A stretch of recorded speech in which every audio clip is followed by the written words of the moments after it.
This is terrible. Now that it's the coldest day of the week, I guess it's time to go to work.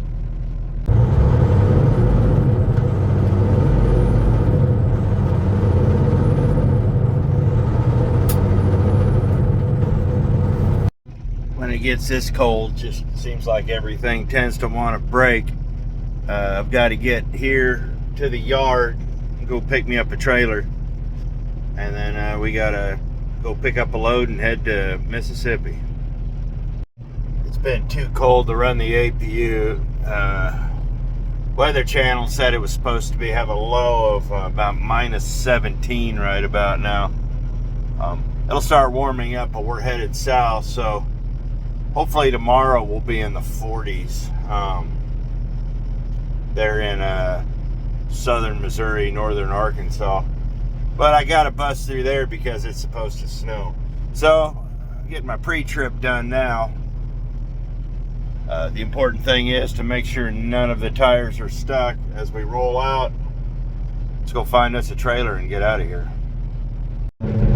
What's funny is just moving the hot air around and me getting in and out of the door has actually dropped this almost 5 degrees. It actually was -2 earlier, and I guess the truck next to me must have gone into a regen or something. When we get going, it's gonna drop like a rock. Only took about 12 seconds. Got hooked up to our trailer though. We got to make sure all the wheels spin, and then we can head out of here. Well, it is dark, it is cold. I'm not even gonna bother trying to slide the tandems here. But I think we're just gonna take it easy. I'll have to stop at Lamar's and get the reefer topped off. When it gets this cold, whether they're loaded or empty, we just run them. It's cheaper to just spend the money on the fuel than it is to drag it in and tie up a bay and change filters, and just running them overnight is more cost effective. So let's get to the Loves and Lamar, top this thing off, and then we'll just have to go from there. Yep, it's cold. And now it's colder. And just like that, here we are. We stop here in Lamar's, get some fuel. These pumps run slow. And then, of course, I have to sit there and wait for a Schuster driver to yell about things he has no control over at the desk. And things that the employees have no control over at the desk, too. Yeah. Yeah. So I've already called dispatch. Did get my trailer number. I just get 70 gallons in, and now the truck sounds weird. It's just a real heavy winter blend. That's all it is. So I hope that's all it is. I mean, I've already got the check engine light. What more do they want? So let me get over, get the load, and we'll get going. So we're unhooked. Let's go.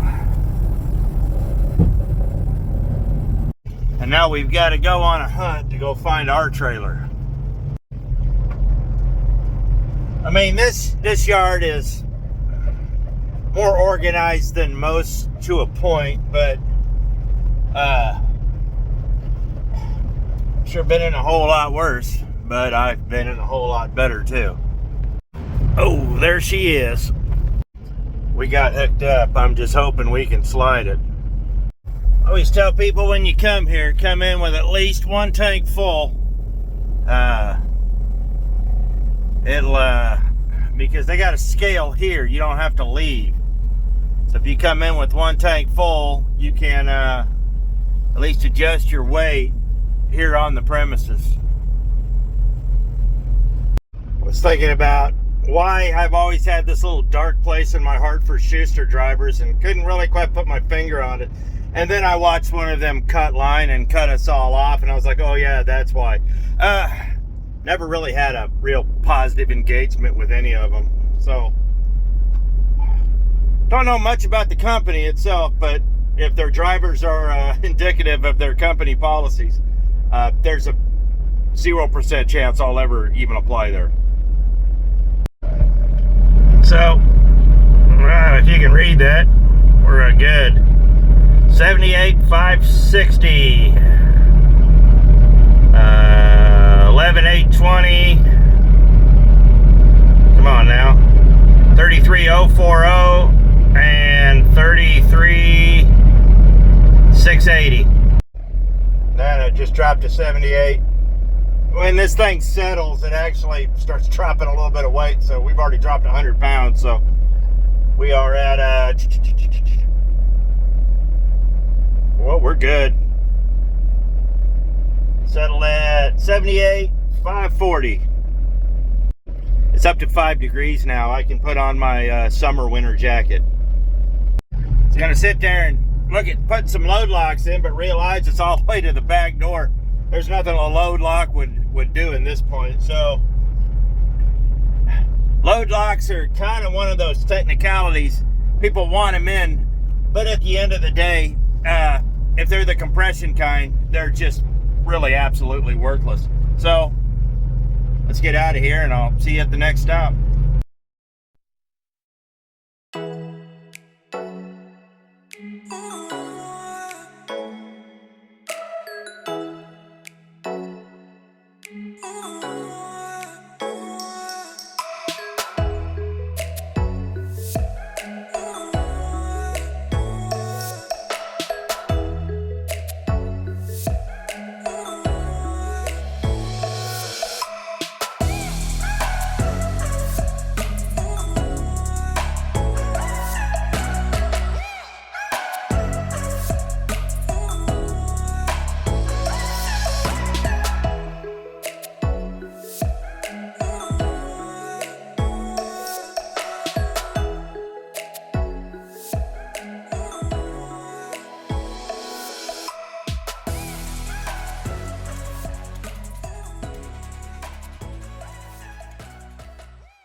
Well, we got stopped here at the Sapp Brothers in Harrisonville.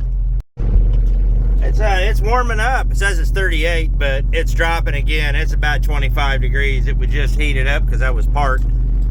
Yeah, it's been a beautiful day. We got about 3.5 hours down to Willow Springs at the Loves is where I'm planning on spending the night.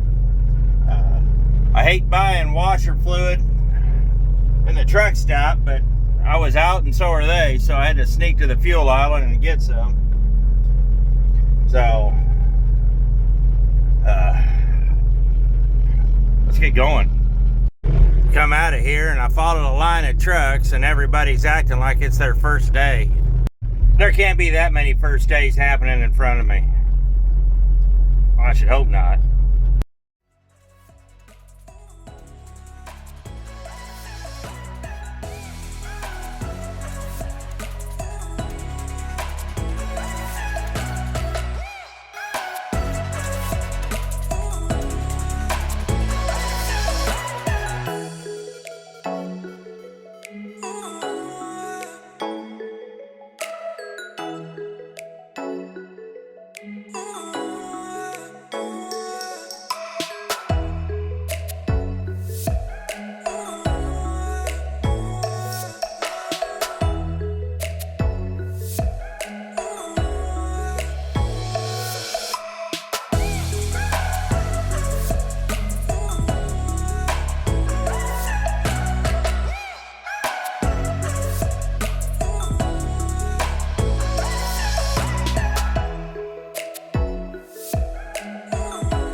So we made it to Willow Springs, Missouri. Yeah, we got 13 minutes left. We did 685 miles. Hours and 37 minutes away. It says there's a route may be affected by flood warning, so let's hit that. And so there's a little spot right here that I'm kind of curious about. I will have to check that in the morning. That could just be a broke down car or something like that. So I don't know what's going on here. There's little spots like that around here, but it doesn't seem to be affecting anything. Now, this concerns me here, but it may just be nothing. This is the main drag, so there may be an accident here or something. But I think we'll check that in the morning. So let's back out of here.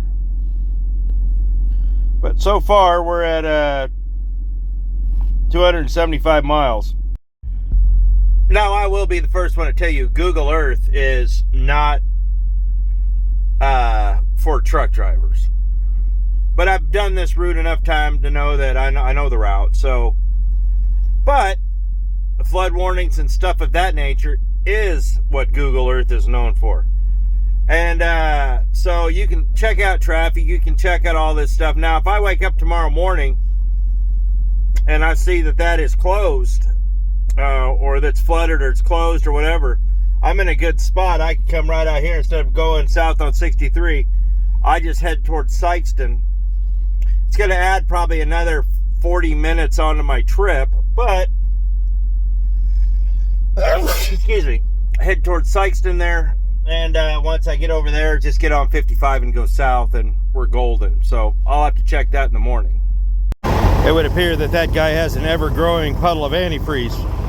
So am I going to tell him about it? No. Judging by the driver, the truck, and the company he works for, I'm sure he's very well aware of all the leaks, buzzers, and dings in that truck.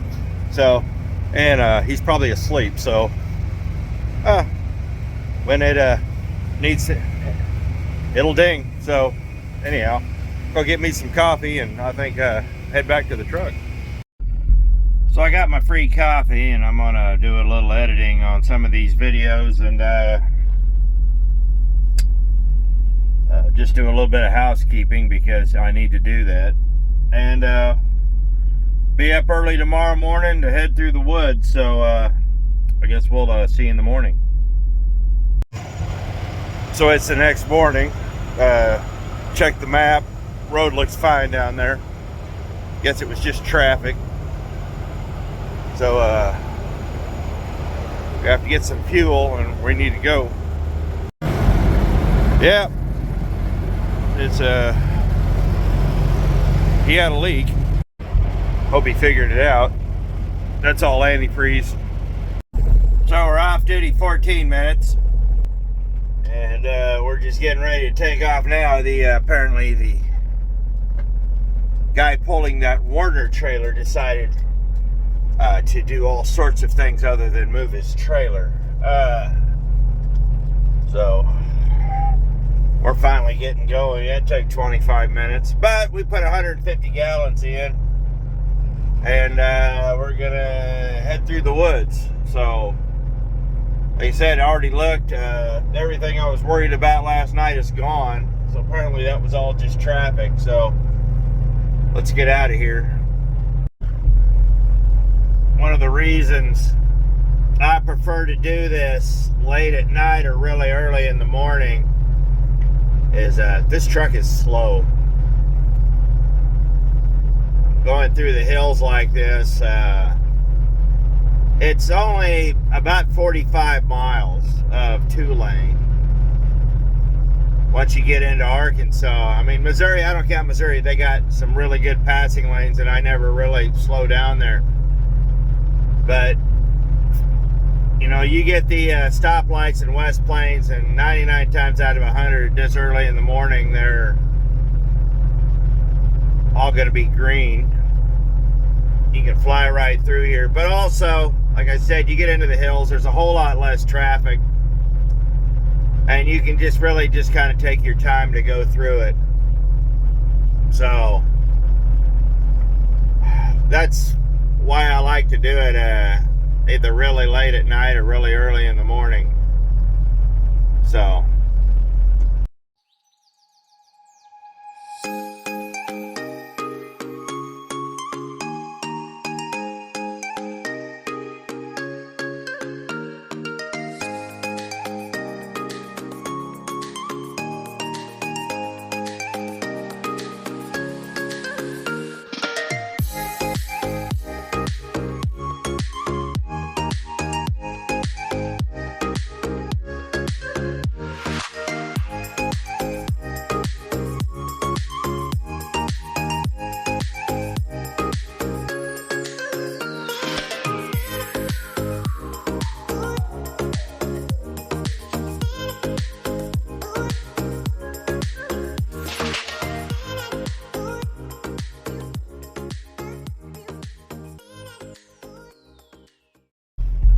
So I had to make a little bit of a stop.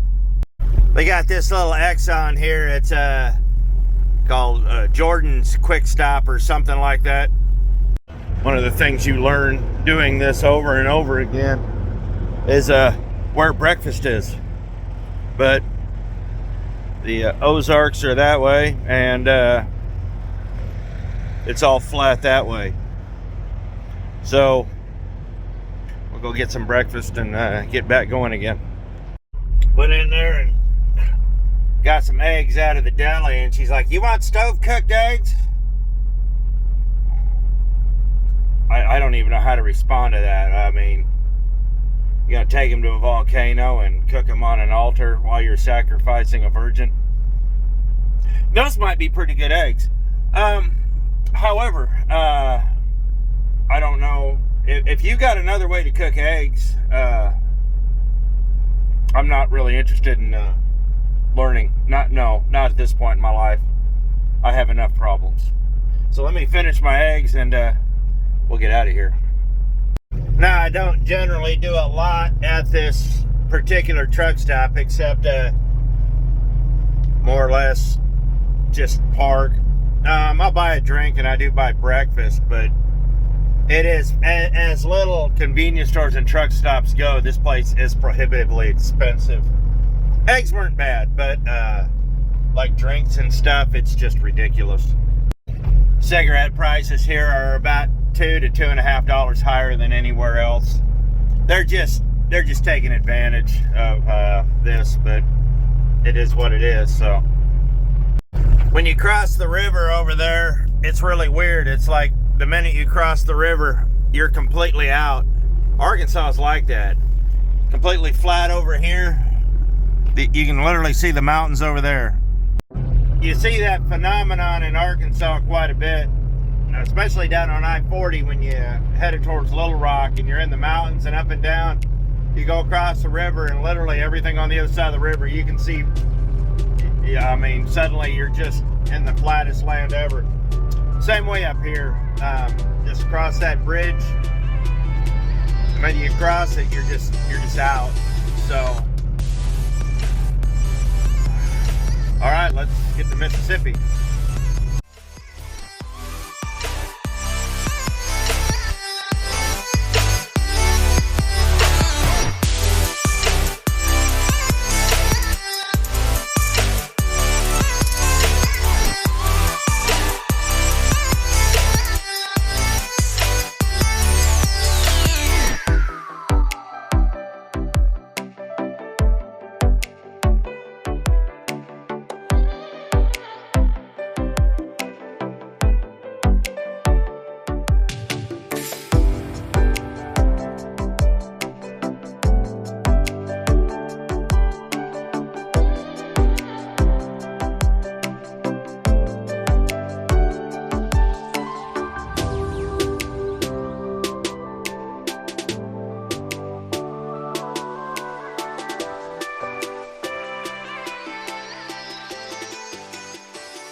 So we're over here at the usual place.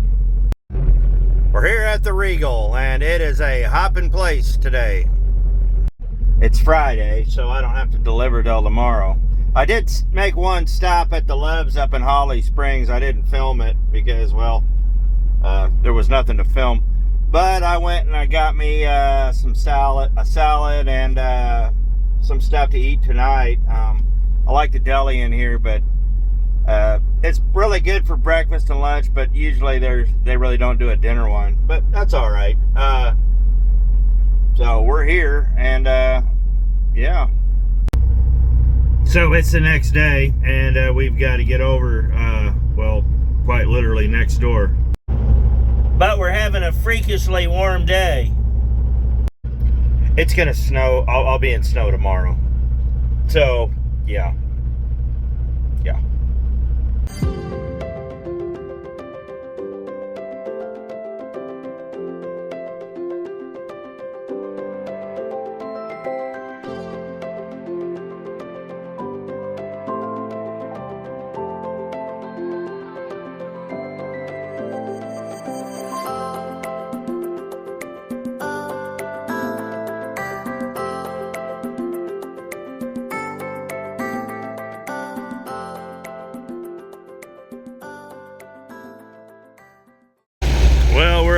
we're just waiting on the green light. It's been really warm today, but looking at the sky, you can tell the weather's moving in. Can't really tell, but like in the clip coming over here, when I sped it up, you can really see it moving. We get nothing in December or January, but now it's hitting us all in February. But we're waiting now, so hopefully here in a minute everything's going to be done and we can get out of here, and then it'll be time to get ready and head to our next load. Well, I'm still waiting, but what I can see though is, hey, we got a green light. Hopefully I'll have my paperwork here in a few minutes and we'll wrap this up. So this was just a fun trip. Gotta pull the pin. And now there's nothing back here. Probably ought to think about getting it washed out. That is really nasty.